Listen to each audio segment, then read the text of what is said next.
আসসালামু আলাইকুম রহমতুল্লাহ। দেশ এবং দেশের বাইরে যে যেখান থেকে এই ভিডিওটা দেখতেছেন অবশ্যই একটু ভিডিওটা শেষ পর্যন্ত দেখবেন। দেখেন ভাই, একটা সময় আমরা এই নদীতে অনেক পানি দেখছি। এই নদীর অনেক স্রোত ছিল, আর এই নদীটা অনেক ভরাট ছিল। পানি থই থই থই থই করতো। আর দেখেন, এমন একটা সময় আসছে এখন এই নদী দিয়ে হেঁটে পার হওয়া যায়। এই নদীর নামটা হলো ব্রহ্মপুত্র নদী। দেখেন এখন ব্রহ্মপুত্র নদীর কি দশা।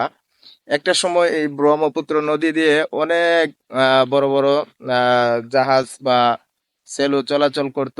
আর এখন সাধারণ নৌকায় চলাচল করে না, মানুষ হাইটা হাইটা পার হয়।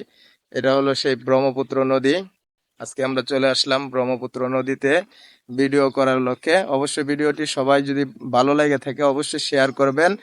দেখেন এই যে ব্রহ্মপুত্র নদীর ধারে আমরা আছি আপনাদেরকে দেখানোর জন্য। একদম পানি নাই, হেঁটে হেঁটে পার হওয়া যায়। এক সময় এই নদীতে অনেক পানি ছিল, অনেক পানি ছিল। আর এখন যে সময় পানি থাকার কথা, এখন যে সময়টা এই সময় নদীতে পানি থাকার কথা, কিন্তু নদীতে একদম পানি নাই, নদী শুকায় গেছে।